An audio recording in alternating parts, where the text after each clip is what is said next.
Welcome to Leadership Live with Anton Gunn, and today we are talking about something that I always talk about, and that is bad culture. But I'm giving you a different spin on the conversation of bad culture, and that is I want to talk about something that no one on your team, no one in your organization ever talks about, but it will have a big impact on your culture. And I'm talking about boring speakers. Now, when I say boring speakers, I want you to know for 20 years, I have been a professional speaker. I speak on stages, in organizations, in boardrooms, in retreat rooms, in training rooms, etc. I've been a speaker for 20 years. And a lot of organizations make some critical mistakes when it comes to deciding who gets to speak in the front of the room at an organizational event. Sometimes they'll call Bob from marketing because we like Bob and Bob is just a good guy. So let's bring him to speak. Or maybe they'll even say, you know what, there's this guy at my church who's a high school soccer coach or he's a football coach and he wins a lot of games. So we're going to bring him in to speak at an event. Or worse still, you decide that, you know what, let's see if we can get the CEO to come and speak at our meeting. Now, I'm not saying any of these people are bad people. They're actually good people.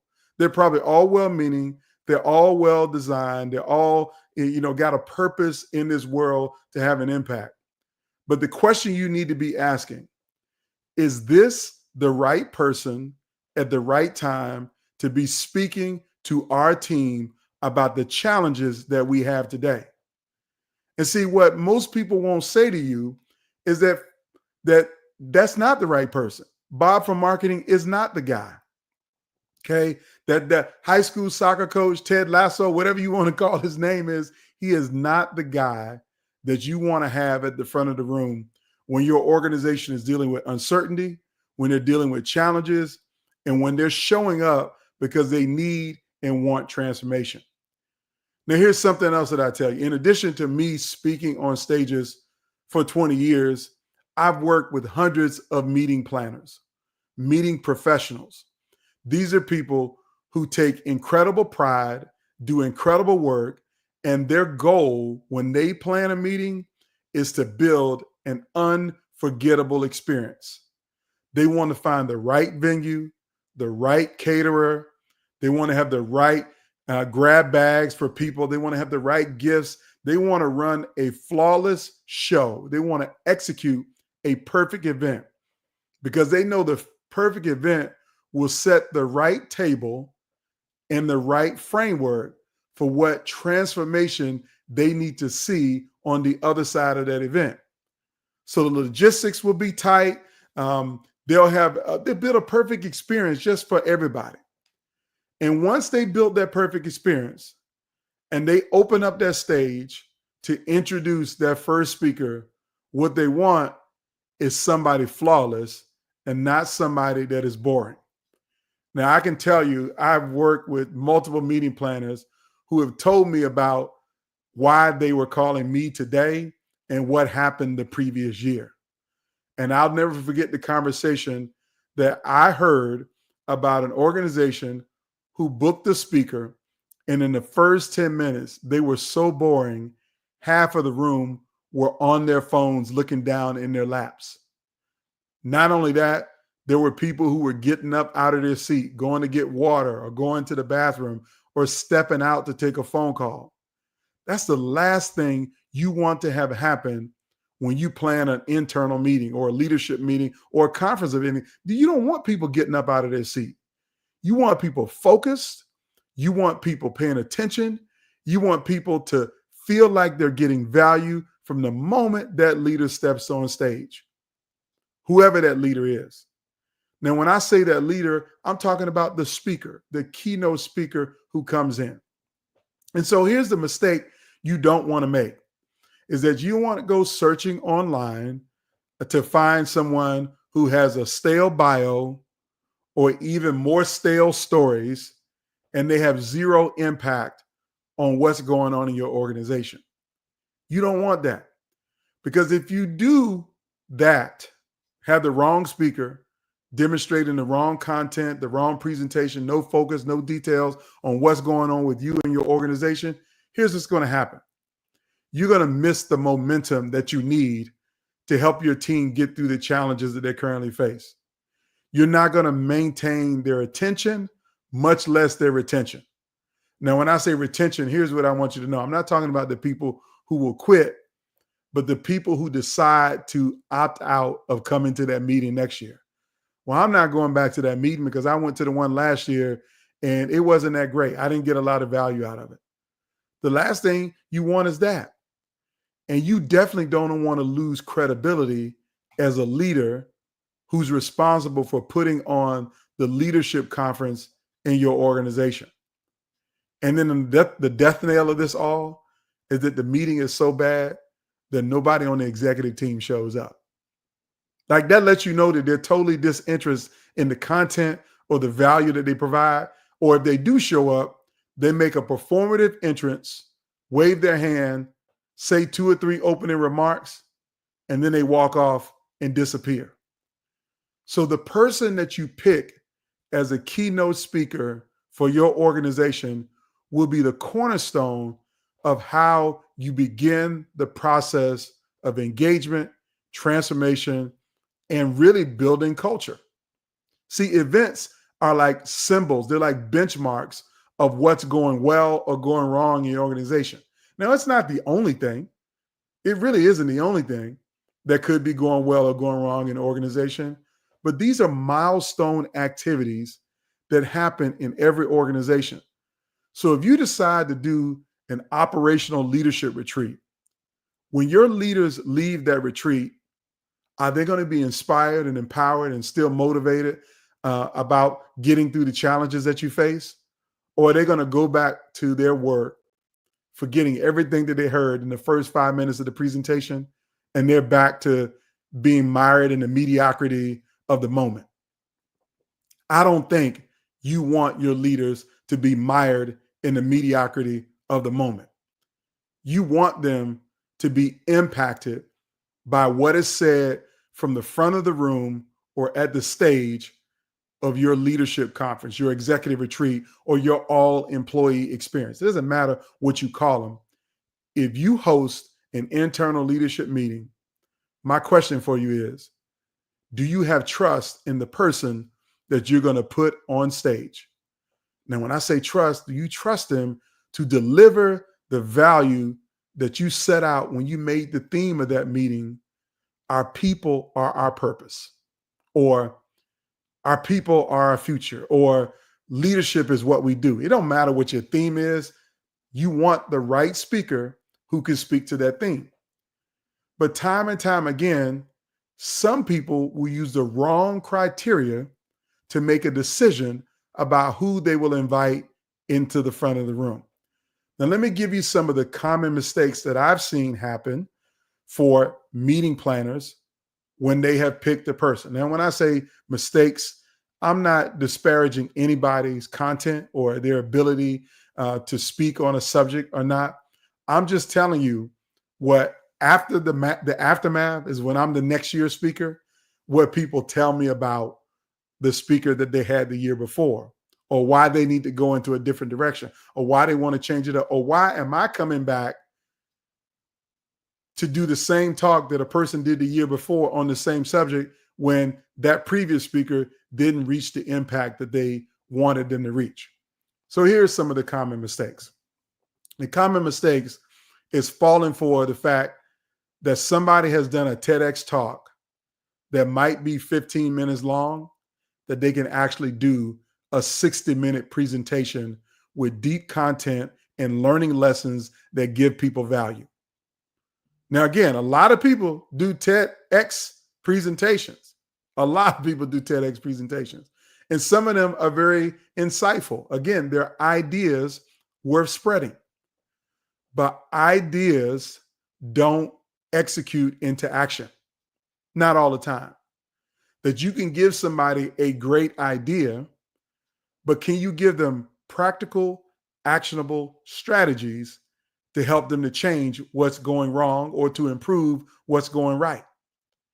So don't be overwhelmed or too excited just because somebody can give a 15-minute, 18-minute, maybe even a 21-minute TEDx presentation, that they're actually someone who can deliver significant value in a 60 or 90-minute presentation that you're expecting from a speaker at your event. That's the first thing.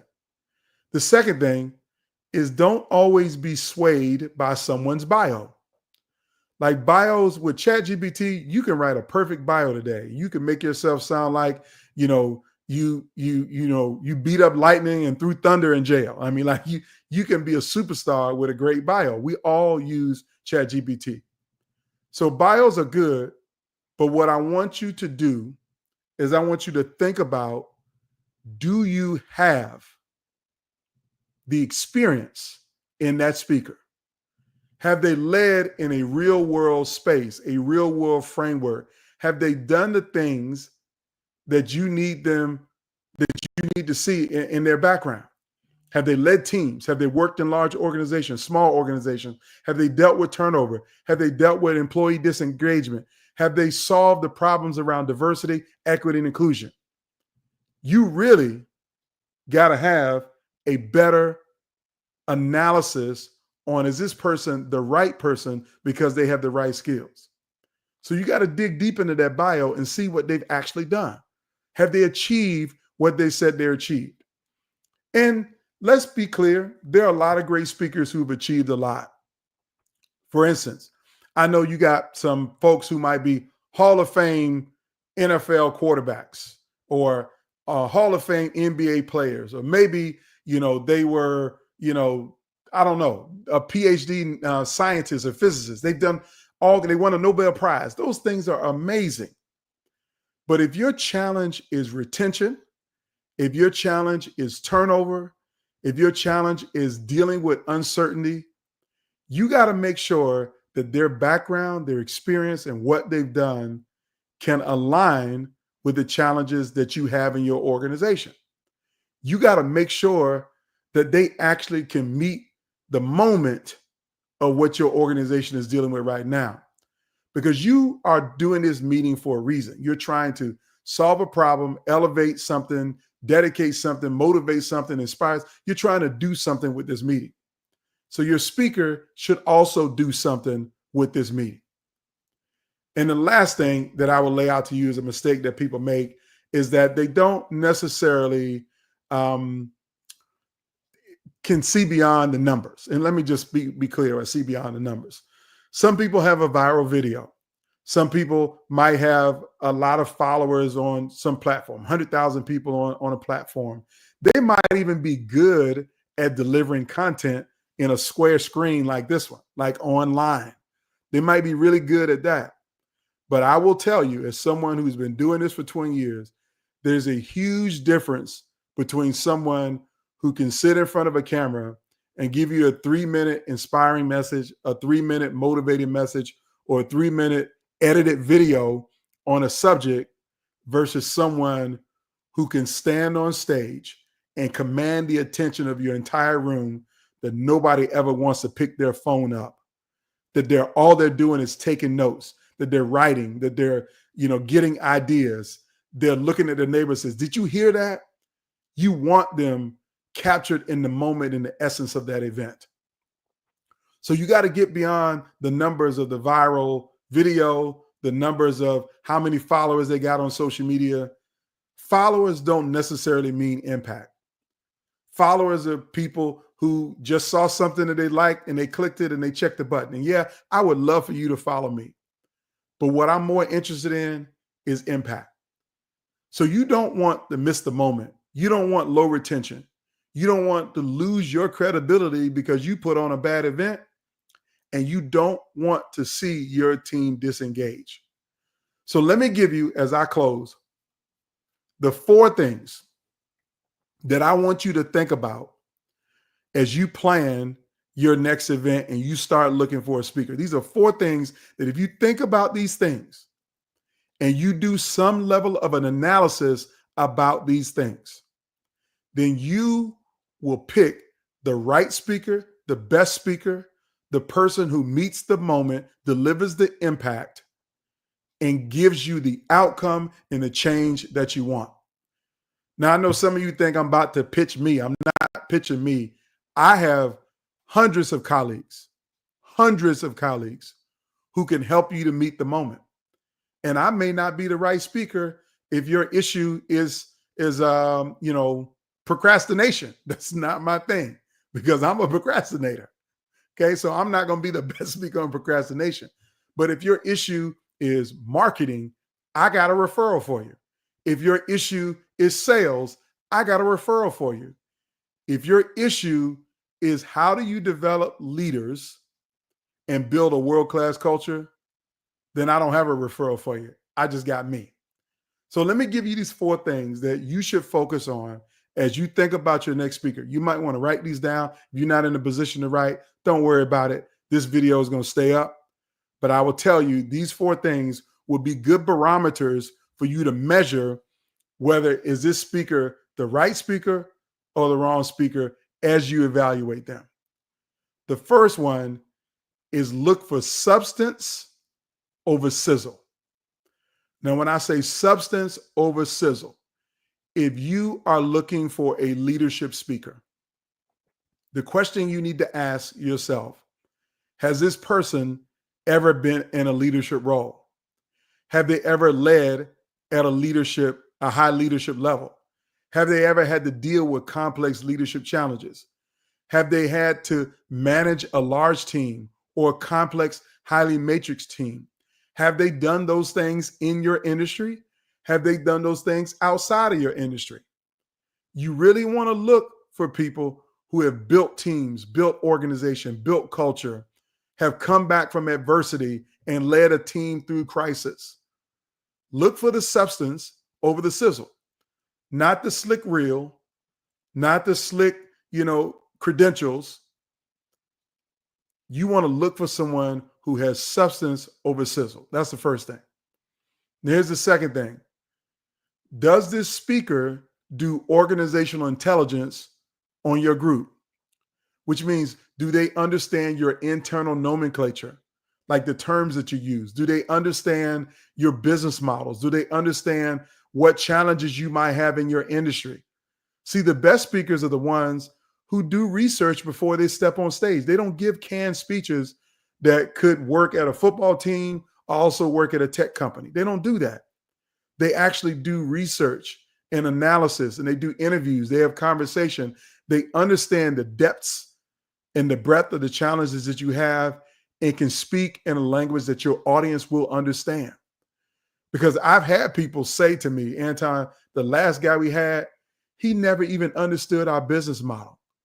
He was using references that don't work for us. And then you know what he did? He got up there and talked about our competitor and made him flattering remarks about our competitor. So you're looking for a speaker who can do organizational intelligence, who can look into your audience and see what their needs are. And here's the last piece of that they need to have intelligence about the people in your audience. Can they speak to the diversity of your workforce? Can they speak to the women, the men, the young adults, the professionals, the people of color? Do they have enough knowledge that everyone in your audience will feel like they've been respected, gotten value out of it, and learned something? You got to pick a speaker who has organizational intelligence. Now, the third thing that you want to look for is audience activation. So when I say audience activation, this is a speaker who can engage the audience, who makes the audience think, who makes them laugh, who makes them move, who even makes them uncomfortable in their seat because they might be saying something that is really getting to a nerve or a pain point that they might be having. So you got to know if a speaker is connecting and activating your audience. One of the things that I hear about all the time in my presentations is engagement, that I'm getting 99 or 100% on engagement with the audience because I'm reaching them where they are, that they're not stuck and they're bored to death and they're just kind of non-responsive. You want to look for speakers who can do audience activation. Now, here's a fourth thing that I'm going to give you. I told you I was going to give you four. I've given you three. Here's the fourth one, is you want to make sure the speaker has some post-event impact. Now, when I say post-event impact, let me explain to you what I mean post-event impact. I got a text message a few months ago from someone that says, Anton, I just wanted you to know that you spoke here 3 years ago and people are still quoting you in team meetings. They're still talking about what you delivered from stage 3 years ago. That's post-event impact. Because here's what you don't want.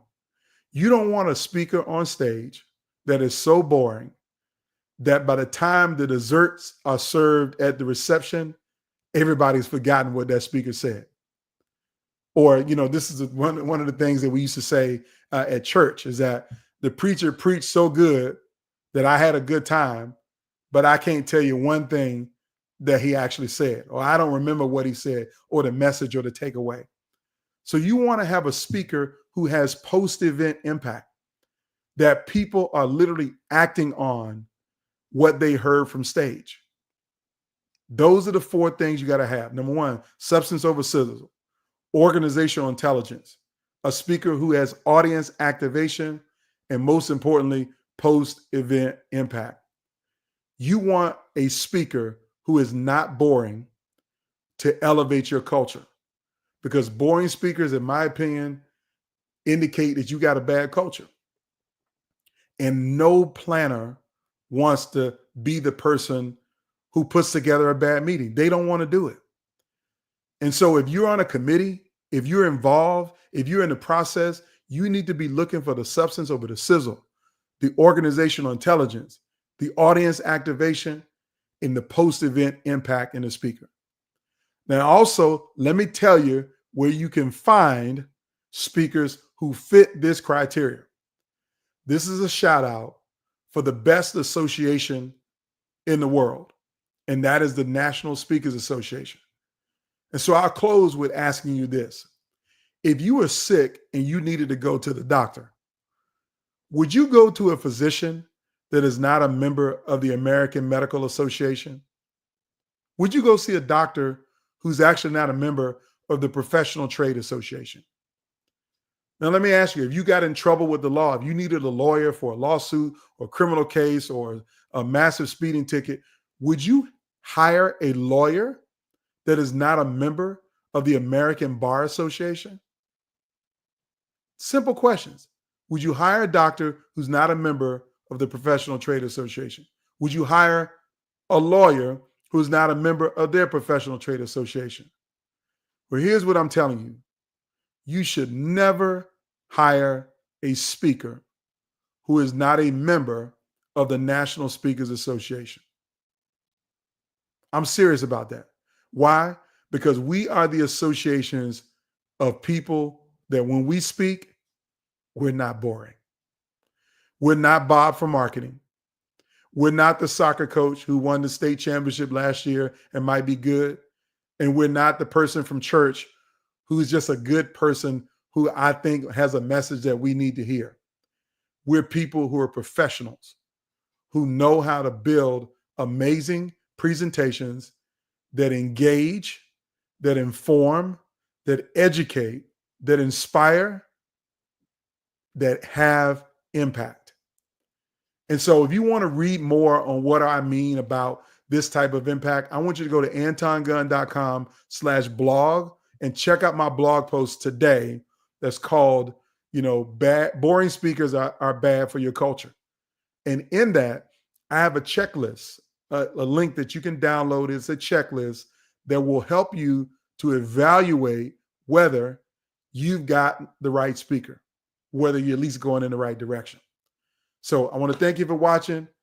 Everybody have a fantastic day. If this was valuable to you, please share it with someone who can get insight, because I want to make sure that we don't have no more boring speakers, that we don't have bad meetings, and we don't have bad culture, because I know I'm never going to allow that to happen at any of my events, because I'm a professional and you need to have a professional at yours too. Everybody have a great day.